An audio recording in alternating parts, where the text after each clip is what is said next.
नमस्कार दोस्तों, स्वागत है आपका इस सीरीज़ में जिसको हम कहते हैं हिडन टैलेंट। और अब हम लोग लास्ट पार्ट में हैं। चैप्टर 9 है जिसका नाम है डायमंड इन द रफ़। और हम सब बड़ा काम करना चाहते हैं, उसके लिए हर रोज़ जो छोटी छोटी चीज़ें करते हैं उस पर ध्यान दीजिए, क्योंकि वही हमारे पास है। चैप्टर का नाम है डायमंड इन द रफ़, मतलब खदान में रखा हुआ एक कोयला जो असल में डायमंड है। तो खदान में से कैसे आप डायमंड को निकालें, अपने आप को कैसे डायमंड बनाएं। देखिए, हम सब के सब खदान के कोयले हैं और हम सब के अंदर में एक हीरा है, तो उसको कैसे निकालें। देखिए, जो कुछ मैं पढ़ाऊँगा वो भूल जाएगा, इसलिए इस सीरीज़ को, हिडन टैलेंट को जेन योगा की तरह अलग अलग पार्ट्स बना करके लिखिएगा और याद रख करिएगा, नहीं तो सब भूल जाएगा और कुछ एप्लीकेशन नहीं हो पाएगा। Discovering uncut James in job interviews and college admissions, कि किस तरह से आप जॉब इंटरव्यूज़ में और कॉलेज के एडमिशन में अपने आप को तैयार कर सकते हैं।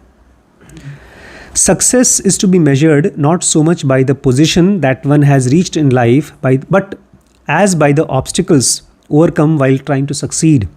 बुकर टी वॉशिंगटन कहते हैं कि सक्सेस इससे मत नापिए कि आप किस जगह पर लाइफ में पहुंच चुके हैं।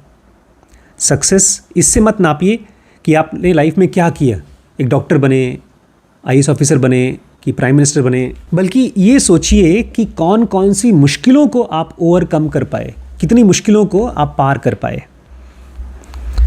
On a historic evening in 1972, 10-year-old Jose Hernandez kneeled in front of an old black and white television. योजे कहते हैं। योजे, अच्छा, जोस को योजे बोलेंगे। 1972 है, मेरे पैदा होने से भी ऑलमोस्ट 4 साल पहले। एक 10 साल का बच्चा योजे हर्नांडेस नाम का अपने घुटनों पर बैठा हुआ है ब्लैक एंड वाइट टीवी के सामने। He gripped the rabbit ears of that antenna using his body to boost the signals.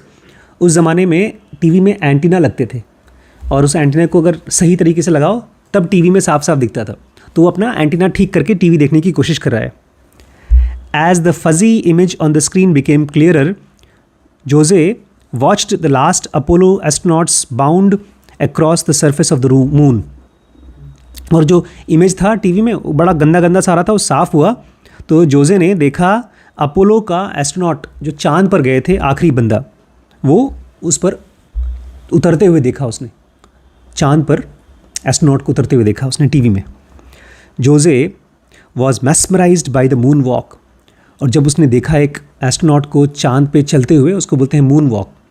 और मून वॉक धरती की वॉक की तरह नहीं होता, उस पर आप जब चलते हैं तो ऐसे ऐसे ऐसा लगता है जैसे आप उड़ रहे हैं, क्योंकि वहाँ की ग्रेविटी बहुत कम होती है। तो उसको देख करके ये मैस्मराइज्ड हो गया, यार क्या कमाल की चीज़ है। But he yearned for an even better view, लेकिन उसको और अच्छा व्यू चाहिए था इस मून वॉक का। He unglued his eyes from the screen, raced outside to look at the moon. वो अपना टीवी बंद किया उसने, मतलब मुझे सीधे देखना है। बाहर गया और चांद को देखने लगा कि यही इस समय चांद पर ही है वो आदमी, तो क्या पता आंखों से देखूँ तो साफ साफ दिख जाए वो आदमी। And ran back in time to see one of the astronauts take his final giant leap. और उसके बाद फटाफट भाग के वापस आया देखने के लिए कि फिर से टीवी में दिख रहा था, वहाँ कहाँ दिखेगा। यहाँ पर कूद रहा है आदमी, वहाँ जाके देख रहा है, यहाँ देख रहा है। Jose hoped that one day he could etch his own footsteps along theirs in the lunar dirt. और फिर जोजे ने उम्मीद की कि काश एक दिन मैं भी अपना उसी चांद के मिट्टी पे चल सकूँ, चांद पे जा सकूँ। Many kids go through an astronaut phase, but Jose was committed to making his dream a reality. ये सपना बहुत से बच्चे देखते हैं एस्ट्रोनॉट बनने का, लेकिन जोजे ज़्यादा कमिटेड था अपने सपने को सच बनाने के लिए। Since his strongest subject was math and science, he decided engineering would be his ride to space. और चूँकि इसका सबसे मजबूत सब्जेक्ट था मैथ्स और साइंस, तो उसने सोचा कि चलो मैं इंजीनियरिंग करता हूँ और फिर यहीं से मैं स्पेस में जाऊँगा। ओवर द नेक्स्ट 2 decades, अगले 20 साल में, he earned a bachelor's and master's degree in electrical engineering and landed a job as an engineer at the Federal Research Facility. 20 साल में उसने 2 डिग्री ली, बैचलर्स की और मास्टर्स की, और उसके बाद उसको एक नौकरी मिली फेडरल रिसर्च फैसिलिटी में, गवर्नमेंट जॉब मिल गई, बहुत अच्छी. He wanted to make his application as strong as possible for NASA. और वो अपना एप्लीकेशन को खूब अच्छा बनाना चाहता था, मजबूत, ताकि नासा वाले जहाँ से लोग जाते हैं, चांद पर रॉकेट जाता है, वो लोग मुझे सेलेक्ट कर लें. In 1989 Jose was ready to throw his hat in the ring. और 1989 में जोसे बोलता है अब मैं रिंग में आऊँगा, अब मैदान में चांद पर जाने के लिए मैं भी घुसूँगा. He carefully filled out the 47 sections of astronaut application. उसने बहुत ध्यान से 47 अलग अलग सेक्शंस थे एप्लीकेशन में, वो भरा.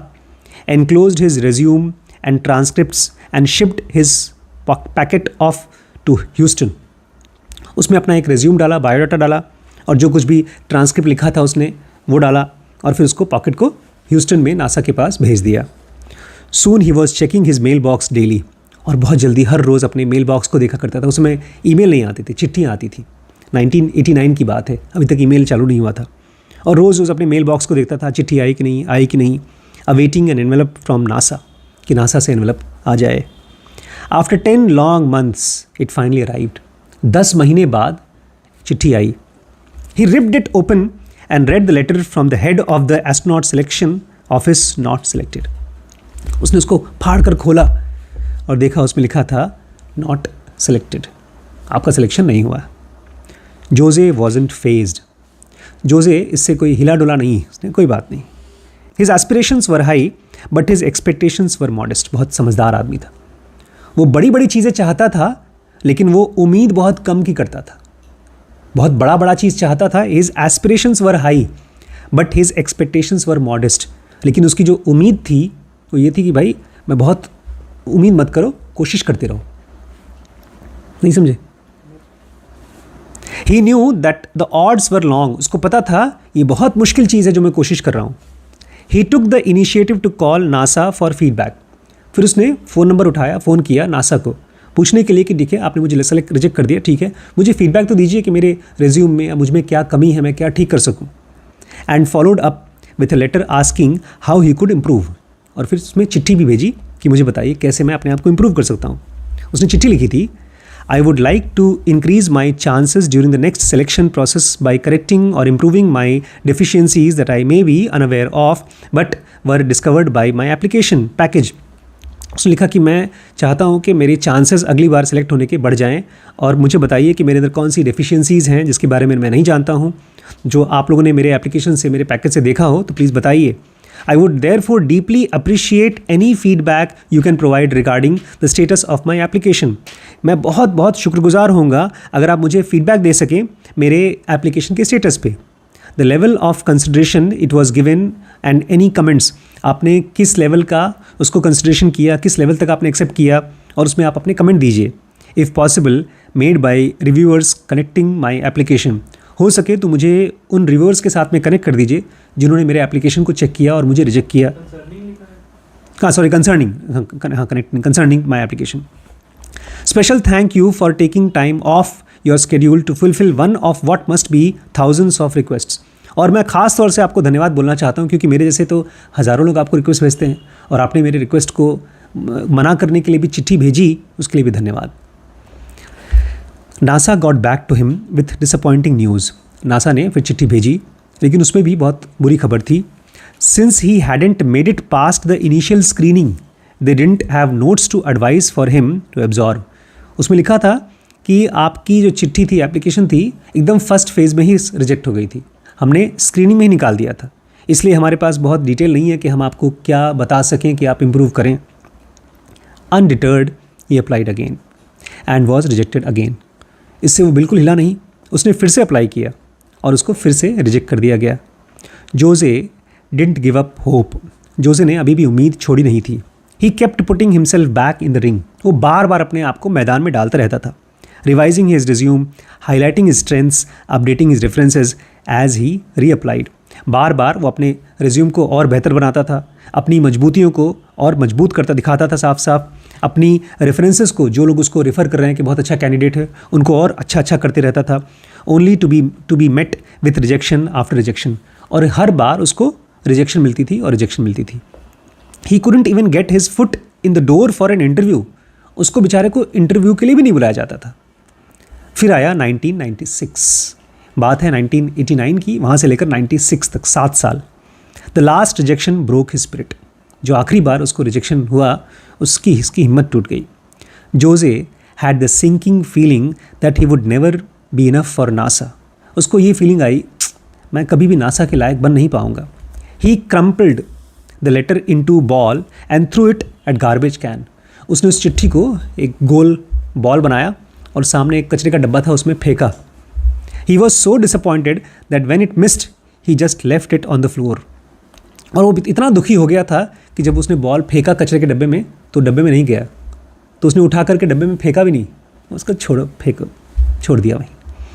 इन life there are few things more consequential than judgements people make of our potential. कहने ज़िंदगी में बहुत कम चीज़ें इतनी ताकतवर हैं, कौन सी ताकतवर हैं हमारे को कमज़ोर करने के लिए। बहुत कम चीज़ें इतनी ताकतवर हैं हमें हराने के लिए, जितना judgement people make of our potential. अगर कोई और हमारे बारे में कहता है तुम नहीं कर सकते, नहीं कर सकते, नहीं कर सकते, तो हमको लगने लगता है कि हम नहीं कर सकते। ये बहुत मजबूत चीज़ है। अगर कोई हमको बार बार बोले कि तुम नहीं कर सकते, नहीं कर सकते, तो हम मान लेंगे कि हाँ हमसे नहीं हो पाएगा। यही इसके साथ हो रहा था। कॉन्सिक्वेंशियल मतलब उनका कॉन्सिक्वेंस बनता है। अगर आप रोज़ सुबह मेरे पास आएँ, रोज़ शाम को मेरे पास आएँ और मैं हर रोज़ आपको बोलूँ बेटा तुमसे नहीं हो पाएगा, तुमसे नहीं हो पाएगा, तुमसे नहीं हो पाएगा, तो धीमे धीमे आपको ये विश्वास हो जाएगा कि मुझसे नहीं हो पाएगा। सेल्फ फुलफिलिंग प्रोफेसी, इसमें पंचतंत्र में बहुत अच्छी कहानी बताई गई है। एक पंडित जी थे, वो अपने बकरा ले जा रहे थे और 4-5 लोगों ने उनको बार बार देखा और बोला, अरे गधा कहाँ ले जा रहे हो, गधा कहाँ ले जा रहे हो।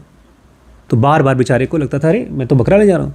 फिर अल्टीमेटली उनको लगा शायद मैं बकरा की जगह गधा ही ले जा रहा हूँ। उन्होंने उठा के फेंक दिया बकरे को। वो विश्वास हो गया कि मैं बकरा नहीं गधा ले जा रहा हूँ, तो फेंक दिया। ये है जब दूसरे लोग आपके पोटेंशियल के ऊपर विश्वास करते हैं, मतलब आपकी कमज़ोरी पर विश्वास करते हैं, तो आपको भी विश्वास हो जाता है। When colleagues evaluate students for admission and employers interview applicants for jobs, they are making forecast about future success. जब आपके कॉलेज, आपका कलीग्स नहीं कॉलेज, आपको एडमिशन के लिए इवैल्यूएट करता है कि आप हमारे कॉलेज में एडमिशन के लायक हैं कि नहीं हैं, या एक एम्प्लॉयर आपका इंटरव्यू करता है कि आप हमारे यहाँ नौकरी करने के लायक हैं कि नहीं, तो आपके भविष्य के लिए एक फोरकास्ट कर रहे हैं, एक भविष्यवाणी कर रहे हैं आपके सक्सेस के लिए। These predictions can become gateways to opportunity. और ये जो भविष्यवाणी है ये आपके लिए मौका बन सकती है। Whether the door swings open और slams shut hangs in the balance of their assessment. अब हो सकता है वो दरवाज़ा आपके लिए खुल जाए या हो सकता है वो दरवाज़ा बंद हो जाए। What Jose didn't know was that none of his applications even registered a blip on NASA's radar. Jose को बेचारे को ये नहीं पता था कि उसके जितने भी एप्लीकेशंस थे वो नासा के रडार में, नासा के आँखों में एक झलक भी नहीं आया, किसने देखा ही नहीं उसका application. They were looking for people with operational experience making decisions in high stress environments. जो नासा के लोग थे वो ख़ास टाइप के लोगों को खोज रहे थे, वो खोज रहे थे ऑपरेशनल एक्सपीरियंस। अभी रिसेंटली मैं जब जा रहा था पिछली बार, तो रास्ते में जाते जाते मुझे डॉक्टर कालिया दिखाई दिए। डॉक्टर कालिया जहाँ मैं नौकरी करता था चंदन में, उससे पहले वो थे और अब वो ऑपरेशंस हेड हैं। वो पहले डॉक्टर थे, अल्ट्रासाउंड करते थे, अब वो पूरे सेंटर का ऑपरेशन देखते हैं। ऑपरेशन मतलब जैसे यहाँ दिलीप जी हैं, जो भी दिन भर की एक्टिविटी हो रही है उसको देखना, उसको बोलते हैं ऑपरेशंस बिजनेस में। ऐसे ही नासा खोज रहा था ऑपरेशनल एक्सपीरियंस, और ख़ास तौर से हाई स्ट्रेस एनवायरनमेंट में, जहाँ पर बहुत स्ट्रेसफुल चीज़ें होती है, वहाँ पर कोई आदमी ऑपरेशन देख सके। They expected to see noteworthy accomplishment by engineers. वो ऐसे लोगों को खोज रहे थे जिसमें कुछ अच्छे इंजीनियर्स ने ऑपरेशंस में काम किया हो। They took notice of applicants who graduated at the top of their class. उन्होंने ऐसे बच्चों का एप्लीकेशन देखा और एक्सेप्ट किया जिन्होंने अपने क्लास में टॉप किया था। NASA was focused on finding people who had already achieve great things. अब नासा उन लोगों पे फोकस कर रहा था जिन्होंने पहले से ही बड़ी बड़ी चीज़ें कर ली हैं, already achieve great things, and bye there standards that was in Jose. और उनके हिसाब से जोजे ने अभी कोई बड़ा काम नहीं किया था। But what NASA's process failed to capture, लेकिन नासा के प्रोसेस ने भी कोई चीज़ थी जो मिस कर गई, as so many organisations do, जैसा कि बहुत सी संस्थाएं मिस कर जाती हैं, was a candidate's potential for doing greater things, कि कोई बंदा भविष्य में क्या कर पाएगा, इस चीज़ को ये मिस कर गए थे। जब वो उसका रिज्यूम देखते थे तो उनको दिखाई दिया, अरे ये तो अभी तक कोई बड़ा काम किया ही नहीं है, तो उसको फेंको। लेकिन किसी बंदे का रिज्यूम देख करके जिसने कोई बड़ा काम नहीं किया, आप ये नहीं बता सकते कि वो बड़ा काम करेगा या नहीं करेगा। जैसे अगर कोई नरेंद्र मोदी को पीएम बनने से पहले रिज्यूम देखे तो क्या बोल पाएगा कि वो पीएम बन पाएंगे? मनमोहन सिंह तो बहुत पढ़े लिखे आदमी थे, तो उनको रिज्यूम देखोगे तो हाँ ये तो बड़े बड़े कॉलेज से पढ़े हैं, टॉप किया है, उनको देख करके आप बोलेंगे कि हाँ ये बहुत बड़ा काम कर पाएगा। लेकिन कुछ गारंटी नहीं है किसी के रिज्यूम को देख करके कि भविष्य में वो क्या कर पाएगा, जो बहुत बड़ी बड़ी संस्थाएं भी मिस कर जाती हैं, लोगों का भविष्य मिस कर जाती हैं देखना। In the time between application cycle, Jose had developed and demonstrated the unusual combination of technical, physical and character skills that NASA supposedly prized. इसी दौरान जब वो एप्लीकेशन भेजता था, रिजेक्ट होता था, भेजता था, रिजेक्ट होता था, इसी दौरान जोसे ने डेवलप किया और दिखाया अनयूजुअल कॉम्बिनेशन, एक अजीबोगरीब कॉम्बिनेशन उसने सीखा। टेक्निकल चीज़ें सीखी, जो तकनीकी नई नई चीज़ें सीखी, फिजिकल लेवल पे अपने आप को और बेहतर किया और अपने कैरेक्टर को भी मजबूत किया। अपने कैरेक्टर को क्या बोलेंगे हिंदी में? चरित्र को भी मजबूत किया। दैट नासा सपोजली प्राइज्ड, और ये सारी की सारी चीज़ें वो थी जिसको नासा पसंद करता था, इम्पॉर्टेंट मानता था। With a mentor at work he won a government grant and developed a digital cancer detection technology. Government की ग्रांट से और एक मेंटर की मदद से, अपने एक बॉस की हेल्प से अपने आप को सिखा करके उसने डिजिटल कैंसर डिटेक्शन टेक्नोलॉजी बनाई, डेवलप की, कि कैंसर को खोजने की एक technology, and helped save many lives, और उसकी वजह से बहुत से लोगों की जान बची। In his spare time he ran 7 marathons, उसने अपने खाली समय में 7 मैराथन दौड़ा। एक मैराथन पता है कितने किलोमीटर का होता है? 40-50 किलोमीटर का एक रेस होता है, कंटिन्यूस दौड़ना होता है, 10-10, 12-12 घंटे तक दौड़ के लोग उसको कंप्लीट करते हैं। चेतना ने एक मैराथन शायद कंप्लीट किया था विथ बेस्ट अंडर 3 आवर्स, और उसने तो एक को तो 26 मील का था जिसको 3 घंटे में कंप्लीट कर दिया था। At a pace under 7 minutes per mile, उसने 7 मिनट के अंदर में 1 माइल दौड़ा था। Along with being disciplined and determined he was pro social, तो एक तरफ तो वो डिसिप्लिन था और डिटरमाइंड था, मतलब जो इच्छा जो सोचता था वो करता था। उसके साथ साथ वो एक और बड़ा इंपॉर्टेंट चीज़ था, प्रो सोशल। क्या था? सोशल। उस दिन मैं जब हम लोग ईद मिलने गए थे तो श्रीश बोलते हैं आपकी प्रो सोशल एक्टिविटी को देखकर मुझे जलन हो रही है। मैंने कहा जलन क्यों कर रहे हो, देखो और करो, ट्राई करो। फिर श्रीश ने उसको तुरंत ट्राई भी किया था उस छोटी बच्ची के साथ में।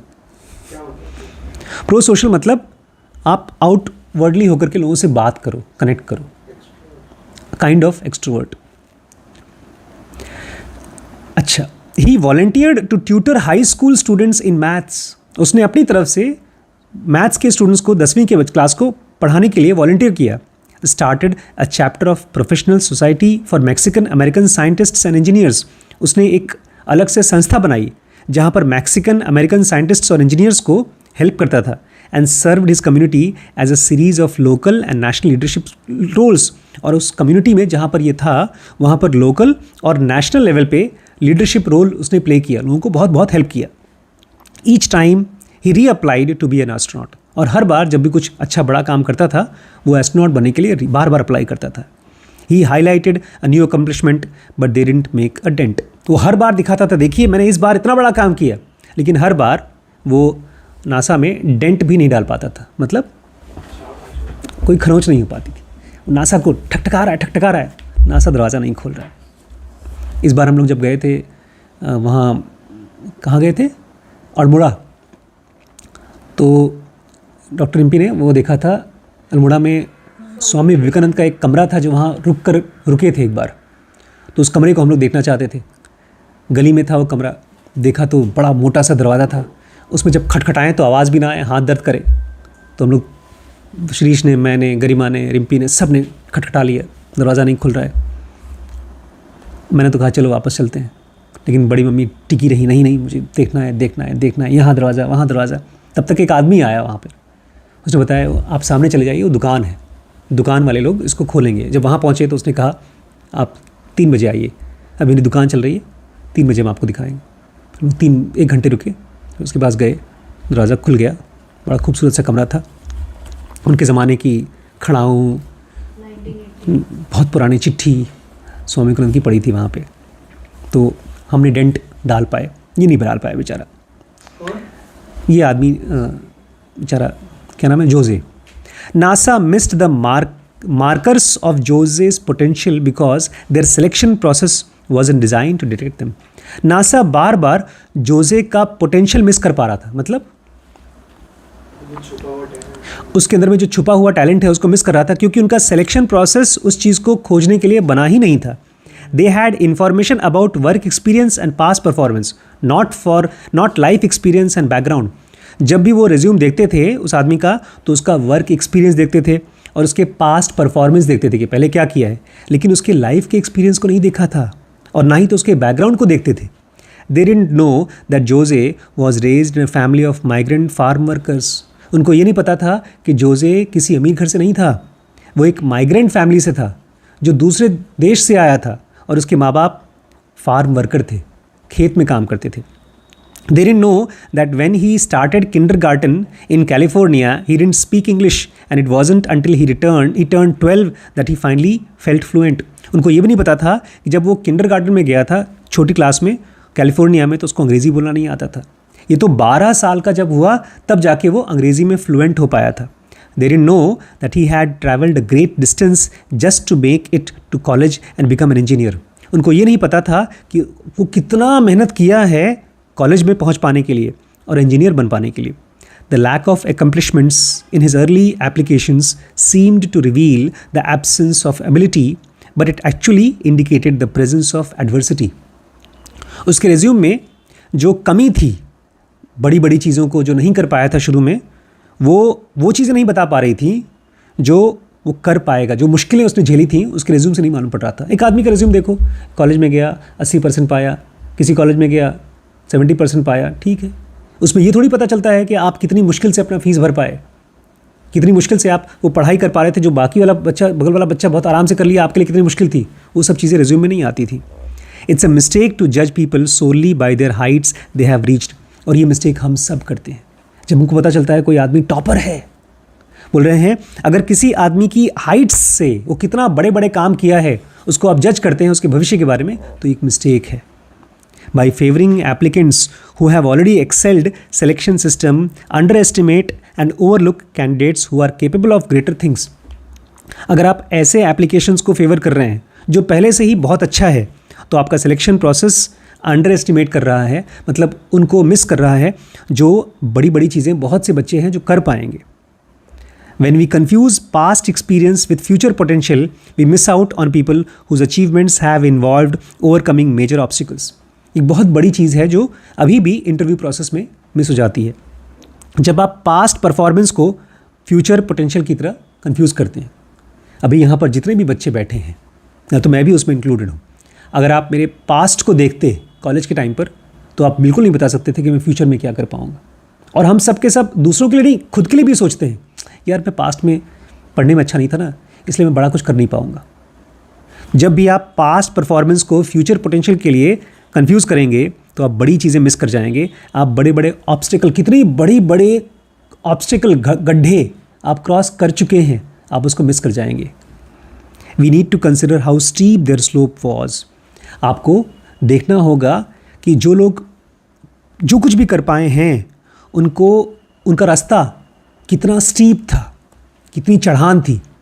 कोई आदमी चलता है, रास्ते पे चलता है, साइकिल से चलता है, कार से जाता है, वो 20 किलोमीटर पहुंच गया।